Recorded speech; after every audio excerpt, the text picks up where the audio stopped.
Imagine a junior associate basically executing 40 hours of complex legal research, cross-referencing thousands of pages of adversarial depositions, Yeah. and then drafting a flawless, fully cited motion to compel, Right. but doing all of that in exactly 14 seconds. Yeah, it's wild. It is. And welcome to today's deep dive. It is April 2026, and the mahogany desks and the towering walls of legal volumes, well, they might still be sitting in the office, but the fundamental architecture of the law firm has just been completely shredded. It really has. It's a profound operational shift. I mean, if we look back, 2023 was the era of wild experimentation. Everyone was just kind of messing around with generative models. Just to see what they did, yeah. Exactly. And then 2024 brought this very cautious, heavily guarded implementation. But now we have officially crossed the threshold into what the industry is calling the great maturity. Okay, let's unpack this, because our mission for this deep dive is to look really closely at the source material on fiscal spending trends and the technological realities of 2026. Right. And what's happening right now, for you listening, is not just a standard IT software upgrade. No, not at all. We are watching an ancient, deeply traditional, totally precedent-bound industry rewire its entire infrastructure in real time. Precisely. Because, for decades, legal tech was just a begrudged subcategory. It was overhead. Right, exactly. It was this necessary evil you funded just to keep the emails flowing and the billing timers ticking.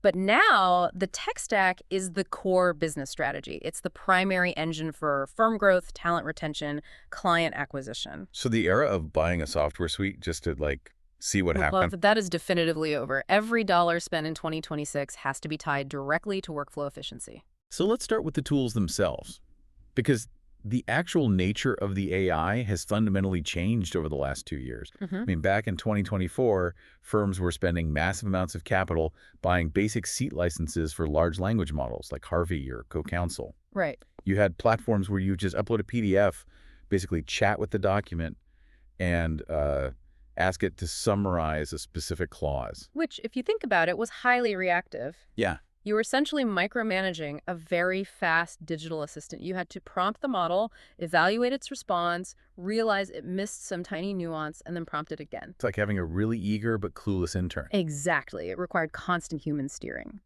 But the 2026 budget shift, it abandons that reactive model entirely in favor of agentic AI. Right, these autonomous systems. Yeah. But how exactly is an agent physically different from those earlier chat interfaces? Because moving from a reactive digital dictionary to a fully autonomous system that just operates in the background, Well, it seems like a massive technical leap. it is a huge leap. So how does the system actually execute a complex legal task without a human prompting it every single step of the way?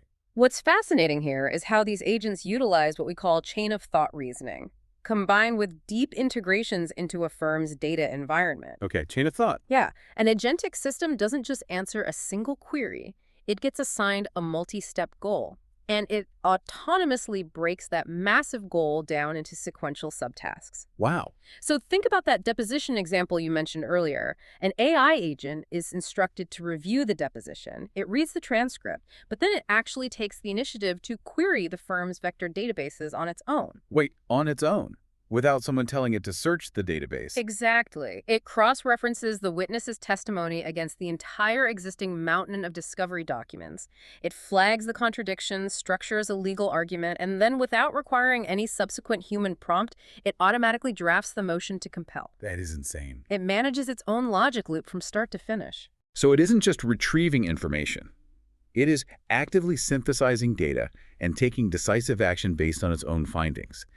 And that operational leap, it completely changes the economic model of how these tools are purchased. Firms aren't paying a flat monthly subscription fee for a basic seat at the software anymore. Procurement is moving heavily toward outcome-based pricing. Because you're paying for results, not access, the firm pays for the finalized due diligence report or the completed motion to compel.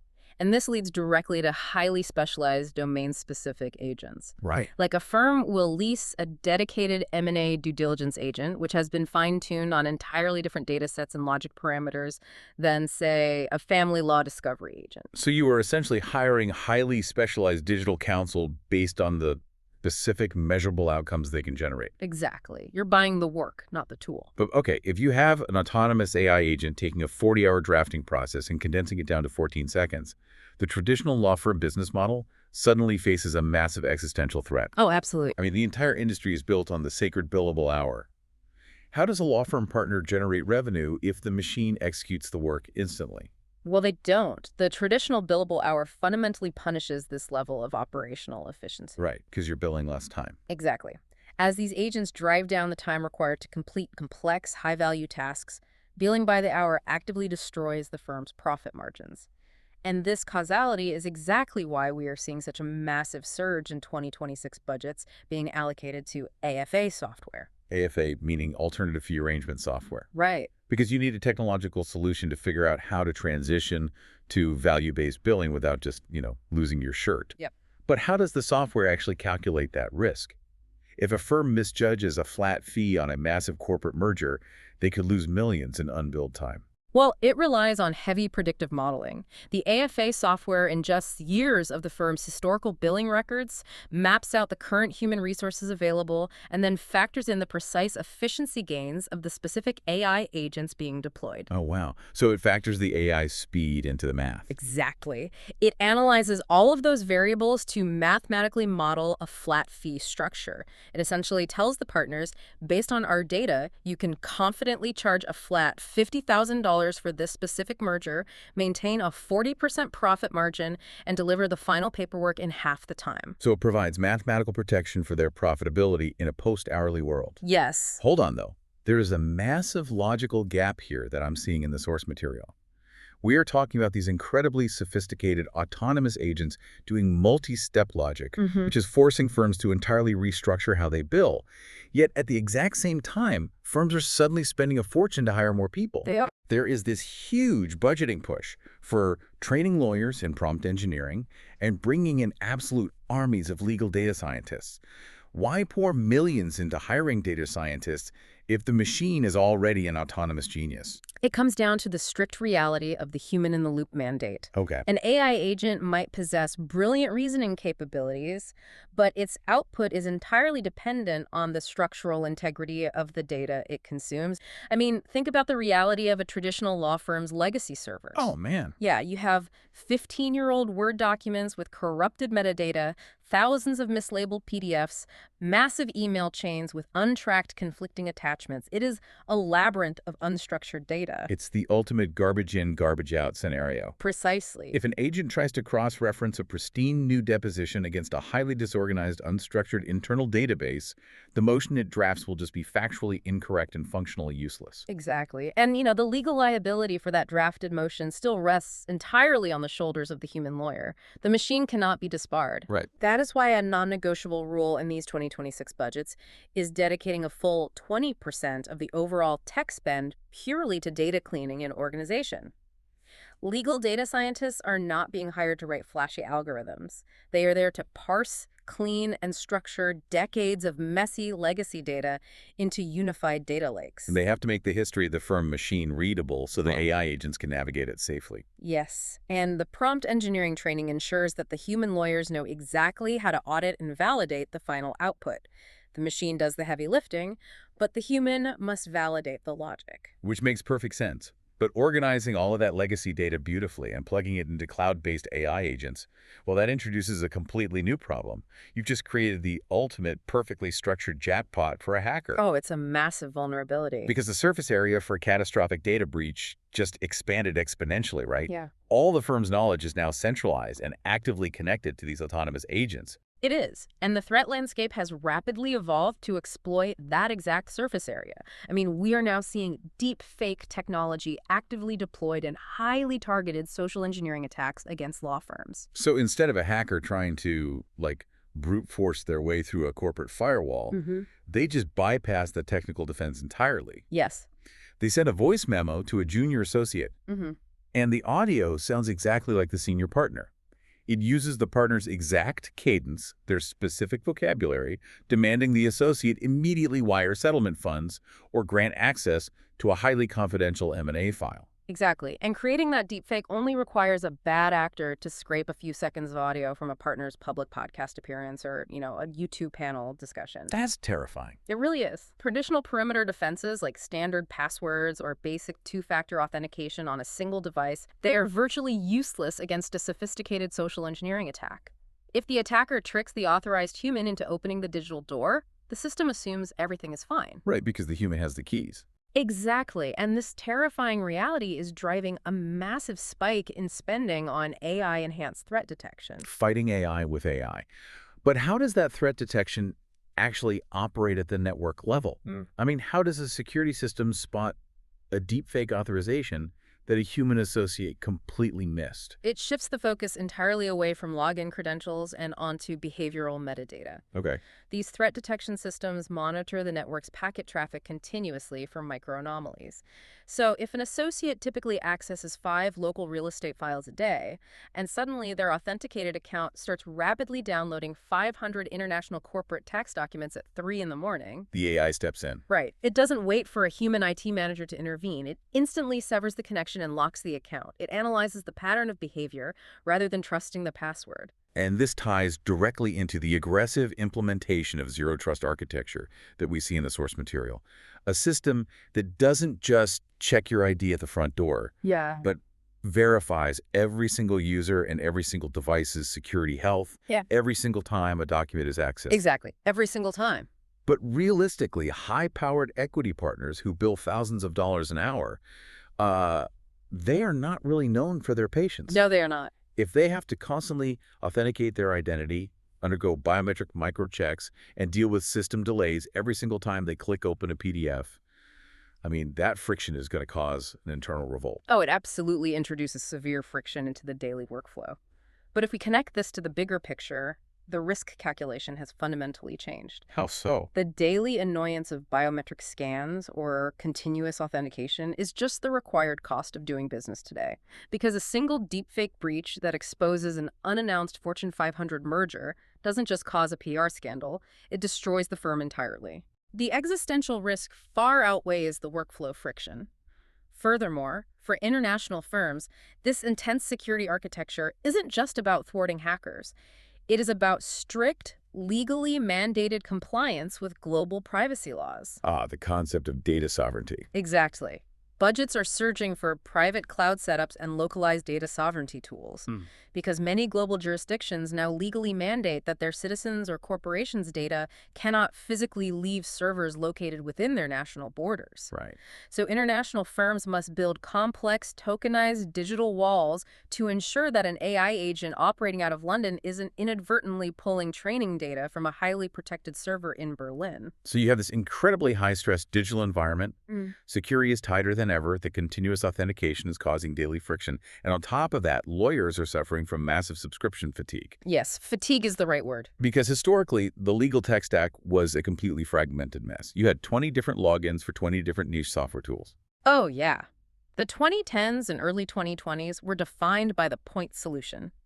You bought one standalone software package specifically for billing, another completely separate tool for contract lifecycle management, another for e-discovery, and yet another for legal research. And none of them were designed to communicate with each other. None of them. It was like trying to cook a meal in a kitchen where the fridge, the oven, and the sink all require different passwords and absolutely don't speak the same language. That's a great way to put it. A lawyer would have to manually extract data from the billing software, translate it, and import it into the discovery tool. It was a massive drain on human bandwidth. Firms realized that constantly context switching between 20 different applications was draining a huge percentage of a lawyer's cognitive capacity every single day. And that's why in 2026, chief information officers are finally killing off the point solution. Platform consolidation isn't just about IT cleanliness, it's about reclaiming that human bandwidth.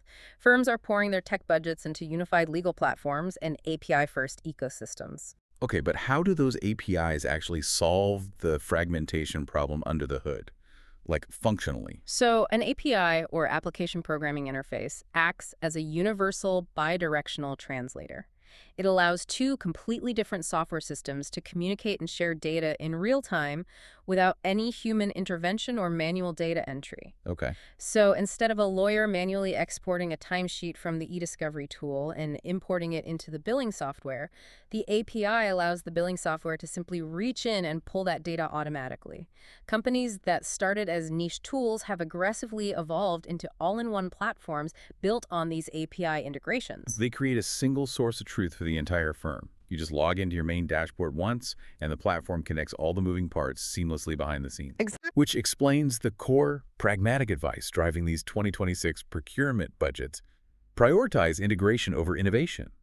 You don't buy a flashy new AI tool just because the underlying tech is impressive. Yeah. If it doesn't plug seamlessly into the existing workflow via an API, well, it's a net negative for the firm's overall productivity. It is the single most vital criteria for procurement right now. A brilliant, highly innovative tool that forces a lawyer to leave their primary digital workspace will simply be ignored.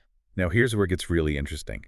Everything we've discussed so far, the shift to autonomous agents, the predictive AFA modeling, the zero-trust security architecture, the API consolidation, that is all internal. Right. That is how the firm operates behind closed doors. Right. But how is this technological maturity changing the dynamic for you, the listener, if you are the corporate client who actually foots the bill for all of this? It fundamentally redistributes the power. In-house legal departments are facing extreme pressure from their own corporate boards to mathematically demonstrate their return on investment. They are no longer willing to tolerate the old, opaque model where they have to email a partner, wait 48 hours, and receive a vague narrative update while the billing meter continues to run in the background. Which is why client-facing technology has become a top 3 spending priority. Firms are building out highly sophisticated real-time dashboards. It's essentially a complex pizza tracker interface where a corporate client can securely log in and see the exact status of their multi-million-dollar litigation in real time, tied directly into the firm's unified data platform. Yes, and they are also deploying self-service portals. Right. The self-service portals are a massive leap for workflow efficiency. If a corporate client just needs to generate a standard localized NDA, or they want to reference a piece of settled legal advice the firm provided 2 years ago, they can authenticate into the portal and retrieve it instantly. No emails, no phone calls, no human bottleneck. And those dashboards aren't just for tracking matter progress. They're being used to provide radically transparent billing analytics. Firms are actively showing their clients the exact data, proving how much time an AI agent saved on a specific phase of a case. Exactly. They are using that transparency to mathematically justify their value-based flat fees. But here's where the power dynamic shift becomes incredibly stark. The dashboards also have to handle automated ESG and regulatory compliance reporting. This raises an important question, right? Because environmental, social, and governance reporting is rapidly moving from voluntary corporate goodwill to mandatory, strict legal compliance across global jurisdictions. And the corporate clients are passing that massive compliance burden directly down to their outside counsel. So wait, a Fortune 500 company is actively vetting a law firm's localized carbon footprint, like calculating the cloud server energy usage and travel data, alongside their internal diversity metrics during the automated RFP process. They absolutely are. And if a prestigious, century-old law firm fails to generate an API-connected, verified report on their ESG impact, does the corporate client's procurement software really just filter them out? Absolutely. The corporate client's automated procurement systems will disqualify the firm before a human being ever reads their legal pitch. It does not matter how brilliant the equity partners are or how legendary the firm's historical legacy might be. Wow. If the firm cannot supply the structured data to satisfy the client's automated compliance filters in 2026, they lose the panel seat. Technological capability is now the absolute prerequisite for even practicing law at that level. So when we pull all of these complex threads together, the evolution from reactive chat interfaces to proactive autonomous agents, the mathematical destruction of the hourly billing model, the absolute necessity of zero-trust security networks, the API-driven consolidation of platforms, and the extreme data transparency demanded by clients. What is the ultimate takeaway for the legal landscape as we navigate 2026? The defining takeaway is that the architecture of the law is now entirely digital, but its ultimate success remains profoundly human. Right. A multi-million-dollar AI tech stack is mathematically worthless if the partners and associates refuse to adapt their daily workflows.